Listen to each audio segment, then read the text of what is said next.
So good, so good. Where's my beautiful wife? Is she in here?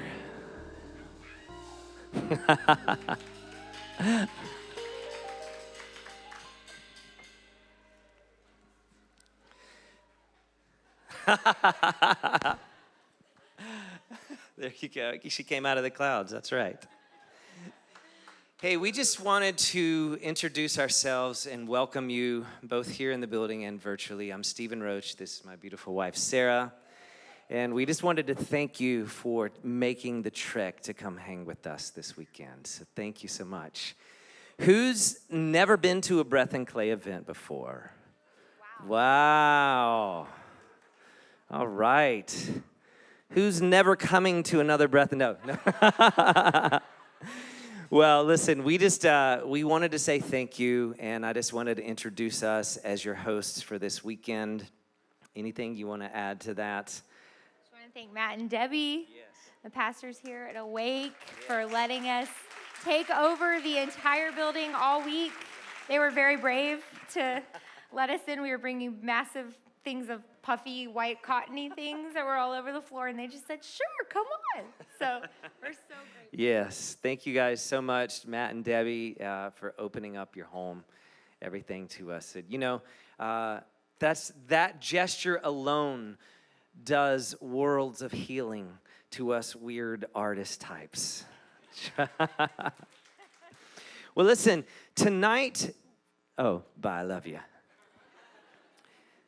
Tonight, we have a few short perspective talks that we want to share with you. And they're going to take a minute to change over the stage. Everybody can say hello to our wonderful production manager extraordinaire, Mr. Graham Roach. Yes. He's like the great and powerful Oz. He's this hidden man behind the curtain running the whole show, making everything happen. Everything from climbing lifts to making the audio come to life and everything in between. But I can't start thanking volunteers because there's so many people that come together to make this Sunday. We're going to roll the credits and do that. But hey, where's my little podium here to make me look legit? Can we get that out here? I have a talk that I want to share with you tonight. There we go. What you know. Yes, this was made by an artisan just for us. Hello? Yes, they're here. Okay. I'll do my best to tell them exactly what you said. So my talk tonight... Yeah. I don't know if the guys virtually can hear this, but they're still having a dance party in the back room, so. Oh yeah, I'm supposed to have a little clicker to get through my talk too, so. My talk tonight is called A Cloud Atlas. And I can't wait to share with you because everything that's happening around here started from an experience, a bit of a vision that I had in December, and we brought it to life. So I'm going to dive in. In the 1960s, Jesuit Priest Karl Rahner said that the Christian of the future will be a mystic or he will not exist at all.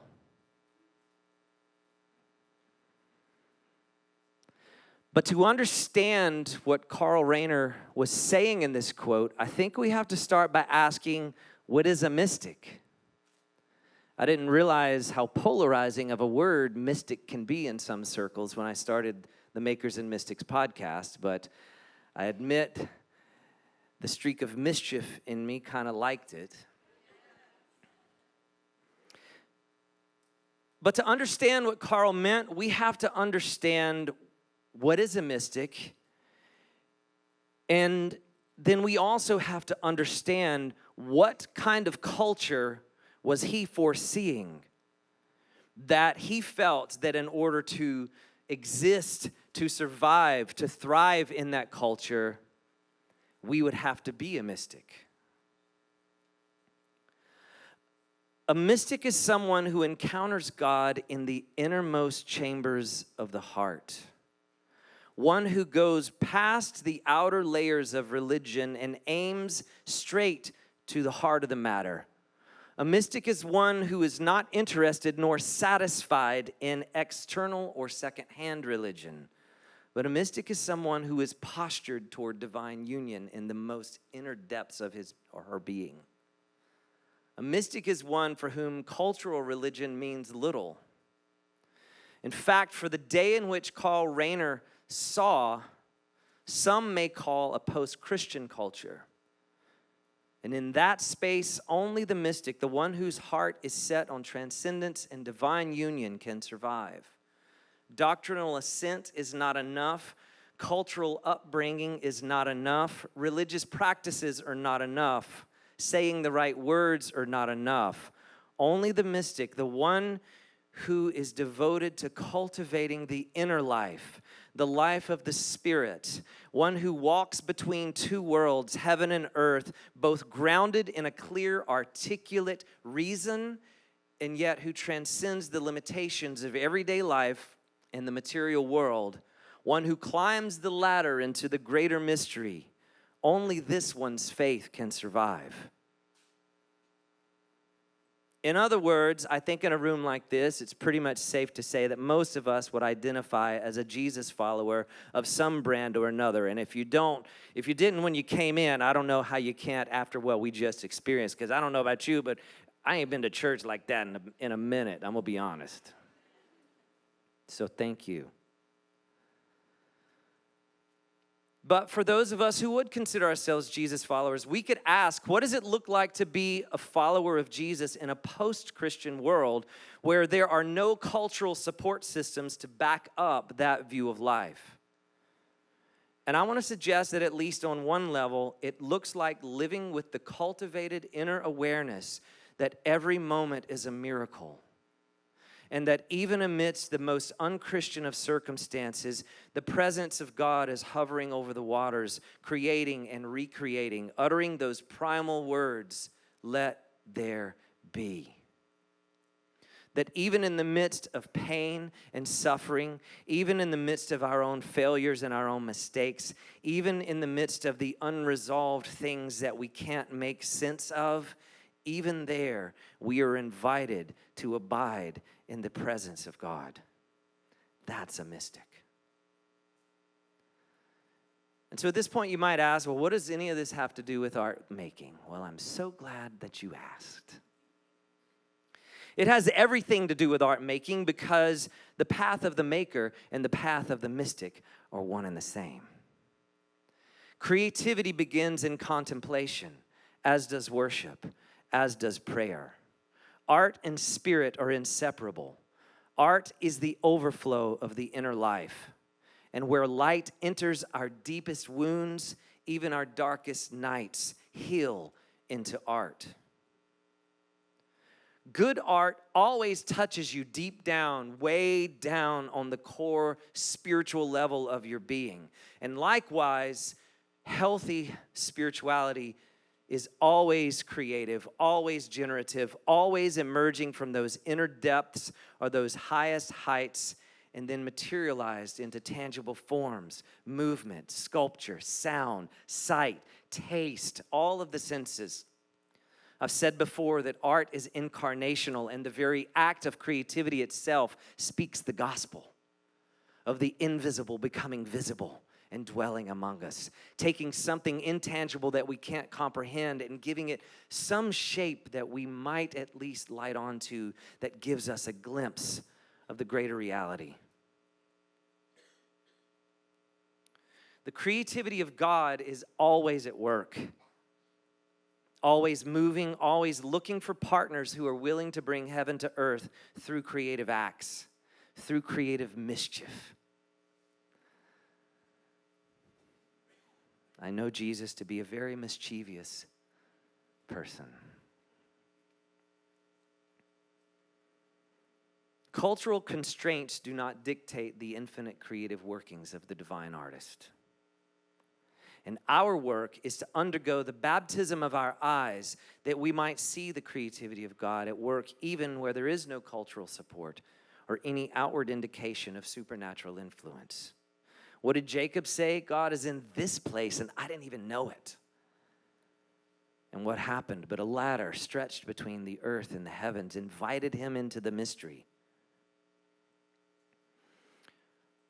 I'd also say that a mystic is one who is drunk with the wonder of God, drunk with the wonder of awe at the presence of God, even in the midst of the mundane, the familiar, the washing of the dishes, the washing of the clothes, the suffering and the pain, and our own disenfranchisement from the world we live in.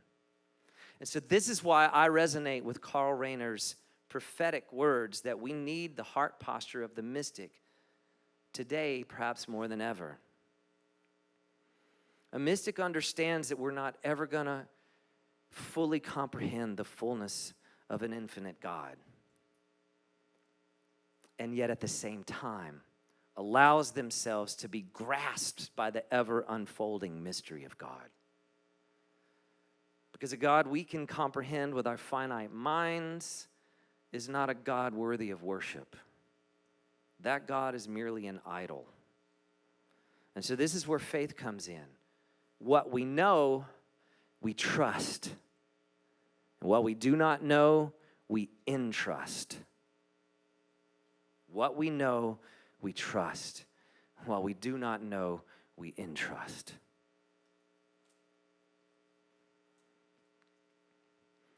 The writer Patricia Carroll said that if Christianity is to survive in a post-Christian culture, mystical awareness understood in these terms, as Rahner asserted, is vital. Moreover, the loss of cultural supports for Christianity is not simply to be lamented, and perhaps not to be lamented at all.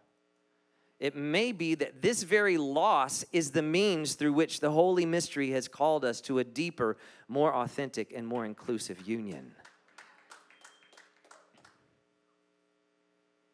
And I love that she said perhaps this loss is not to be lamented at all, but the loss might be the very means through which the Holy Mystery has called us to a deeper, more authentic, and inclusive union.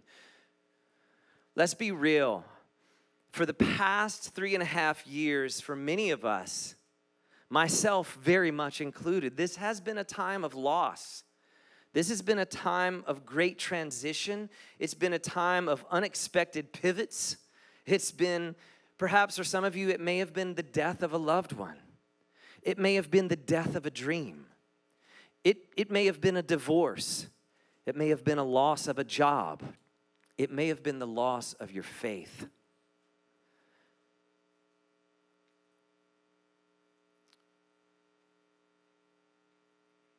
It could be the loss of soundness of mind. Let's acknowledge it's been tough for so many people. Could have been physical health challenges. Whatever it may be, we've all come through some kind of experience of loss. Am I talking to the right crowd, or do I need to go hang out with wherever y'all are coming from? But what if this loss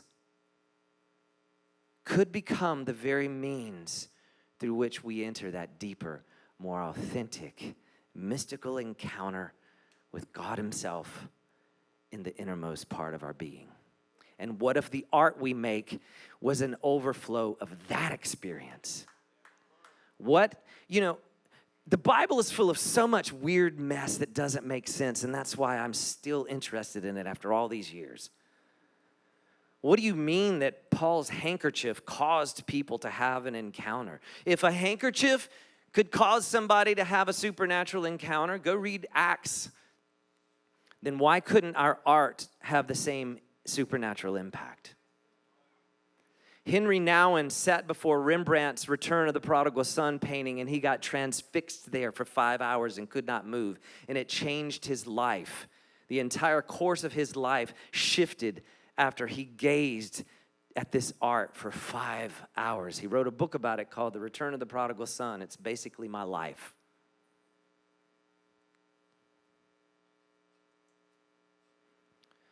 And speaking about loss, we've heard it said many times that our modern culture has shifted from a religious understanding of the world to a scientific understanding of the world, right? You've heard it many times now.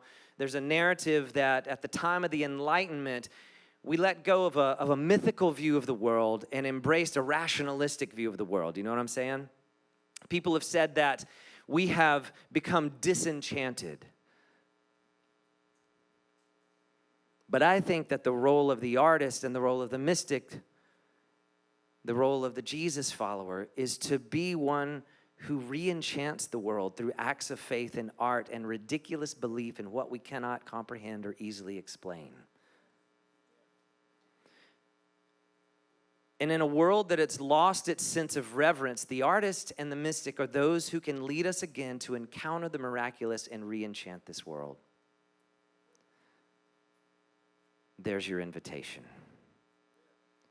So now I want to take a few minutes and I want to share a personal experience with you that I recently had. I mentioned it at the beginning of the night. That I consider the divine wink of God. I told you, my favorite characteristic of God is the mischief of God. Sure, we can talk about all the other beautiful characteristics, but listen, if we overlook the fact that God is mischievous, we miss so much. And God likes to play with me. God does weird stuff with me because he knows I'll dig it. It's true. I think he gets tired of being normal. I don't know if God could ever be normal. Never mind, I'm having an internal dialogue. I did good to make it this far without a rabbit trail. Give me a break.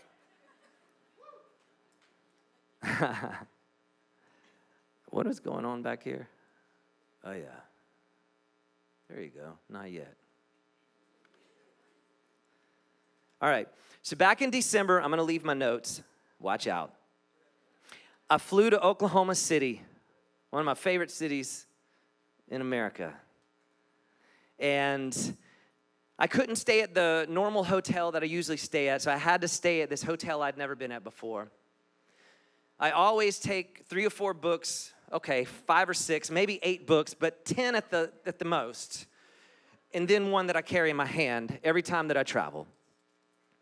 So I picked up this one book that I hadn't read in like a year, but I left a bookmark in it, and I just grabbed it, felt compelled, put it with me. I got to this hotel. I check in. I'm thinking I might go out, have some fun, see the city, get in trouble. And I just felt the still small voice that said, how about if we hang out here tonight? And I was like, okay. And so I stayed in the hotel, and I got this book out. And I opened it up where the chapter that I had left off, who knows how long ago. It was a book called The Hidden Order of Intimacy by Aviva Zornberg. She's a Jewish author. And the chapter was called Golden Calf, Clouds of Glory. And I began to read this chapter, and I found myself in the hotel room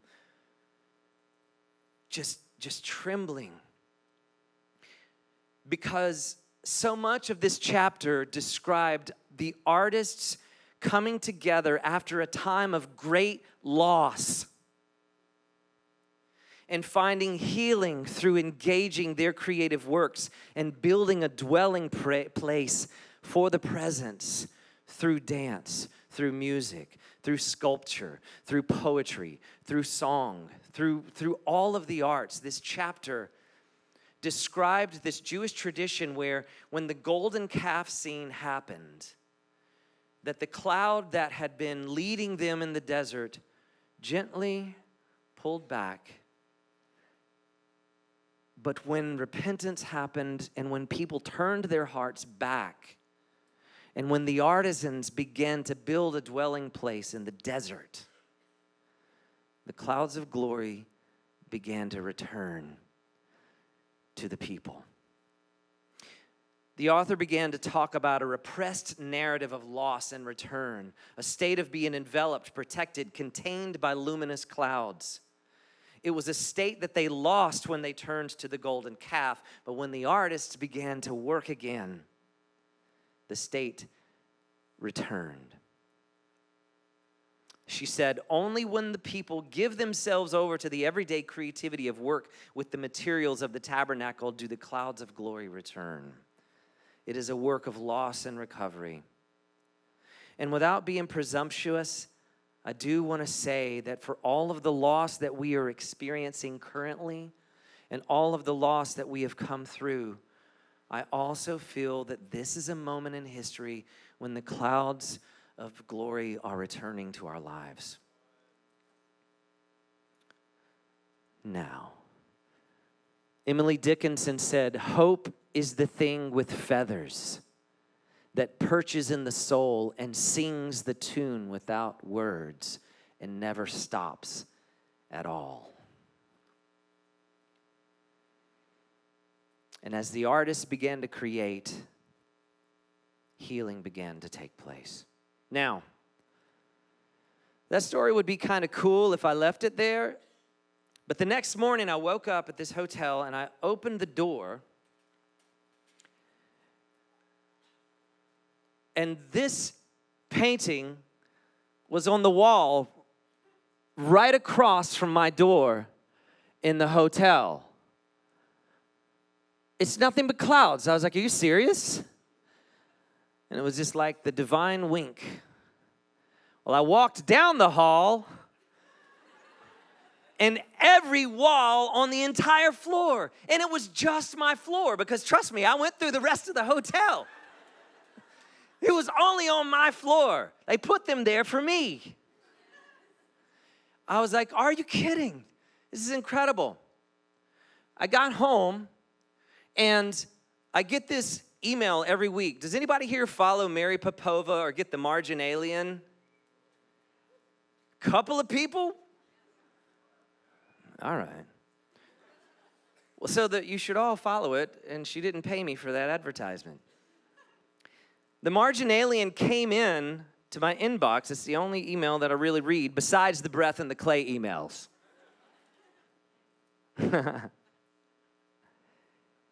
And in it, she began talking about the artist, Nude Bod. I don't know if that's how you say his name. That sounds kind of funny, but Nude Bod. What? Let's just keep moving. Nude Bod's Transcendence Cloudscapes. How do you say his name? Help me. Nude Bod. That's better. You say it fast. It's not as promiscuous. Painting after painting in this email. Are you kidding? I'm freaking out. The whole thing is clouds. The whole email is clouds. Now, I'm not kidding you. Last Sunday's email that she sent out, guess what the whole email was about? Clouds. I've been following her for 10 years, and I've never gotten cloud emails. My friend Scott Erickson, I had this idea that I have said it would be incredible to create our own clouds with ladders coming out of them. The next day, he posted this on Instagram.